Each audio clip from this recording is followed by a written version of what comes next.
Records show he was in our employment for 4 months, but he probably only worked about 20 days for us. And as far as filleting fish, he never got proficient at it.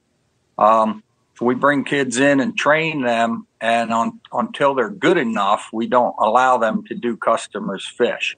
So he probably only practiced filleting maybe 8 to 10 days out of those 20 days. Another part of their job is to be friendly to customers, to help people fish, to pick up paper and stay busy. This probably was his first job because he was only, I think, 16 at the time. So after he was here several times, it became obvious to me. Hello and welcome to True Crime Rocket Science, the most authentic voice in true crime.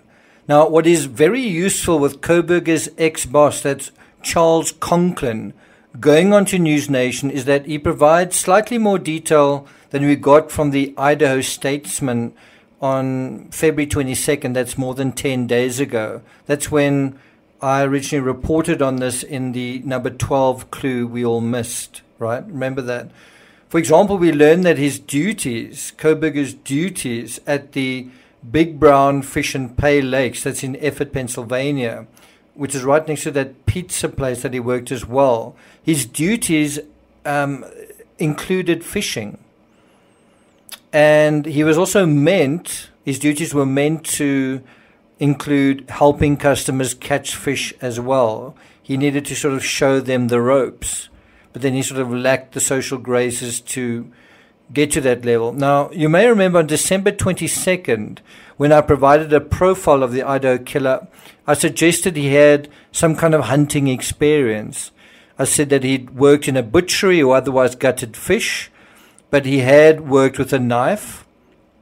And personally, how I understand it, despite what the manager says, this wasn't actually Koberger's first job. As far as I am aware, his first was in a pizza kitchen. But what I think is useful is to visualize precisely what fish filleting involves.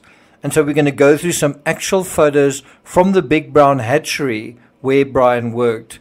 But before we get to that, if you haven't subscribed to the channel, please do. Like, share, leave a comment, and let's get started. This probably was his first job because he was only, I think, 16 at the time. So after he was here several times, it became obvious to me. And then he goes on to talk about how poor Brian's social skills were and that he, worked about 4 months and so on. Now, what I want you to imagine in your mind is this hunting ground, right? It's in Brian's past, but that is what it is. It's a hunting ground for fish. And I want you to compare that. Bear in mind, this is a summer photo, and I'm going to be juxtaposing that in the video with a winter photo. Whereas when Brian was looking at the funhouse, it was actually, I think August or September. So also in summer, at the time that he first saw it. But in the same way that the water itself under the trees is a kind of window into the world within. Sometimes the fish jump out of it and you see them.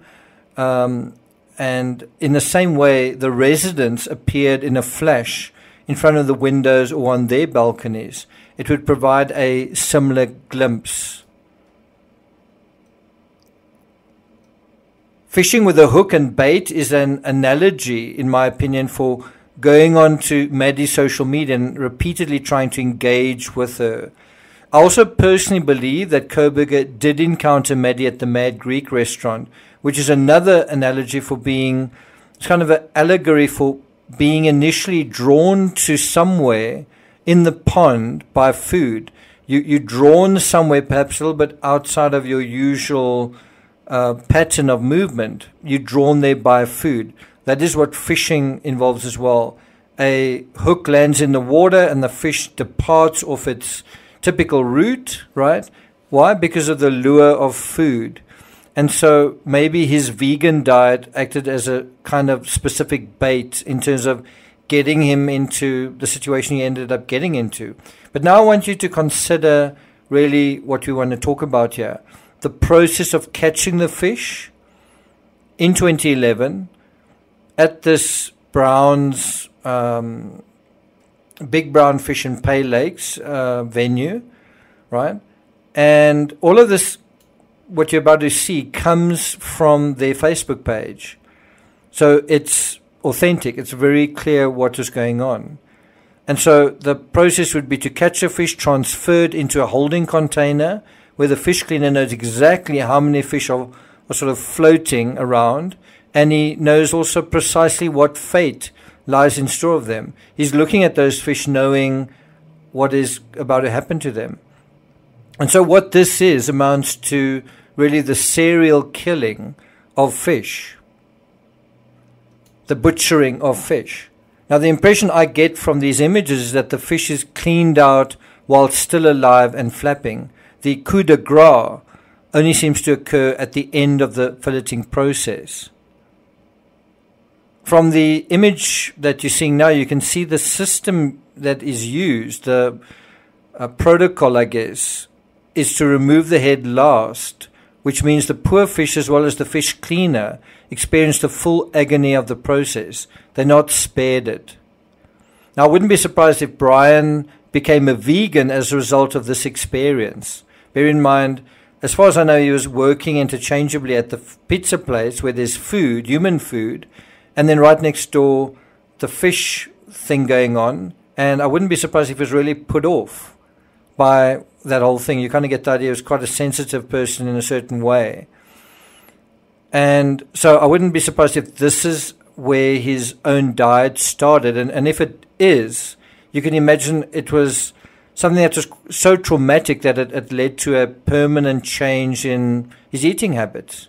And that's quite a serious imprinting at a young age. And that is the point I'm trying to make is that, don't you think that something imprinted right here? In the same way with Jeffrey Dahmer, there's an imprinting in terms of what he was doing with animals, with his father. Now, bear in mind, although he never apparently graduated to actually filleting fish for customers, if he spent 8 days or 20 days on site in the summer, we know he was there a total of 4 months, but it amounted to less days actually on site. Well, in those 8 days or 20 days, he would have done dozens, if not hundreds of filleting jobs in person and then witnessed hundreds more.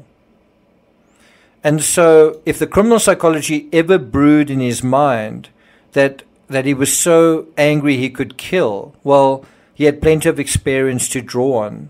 Also, if he had ever acquired a knife, hadn't he acquired it during this summer job in 2011 when he was 16?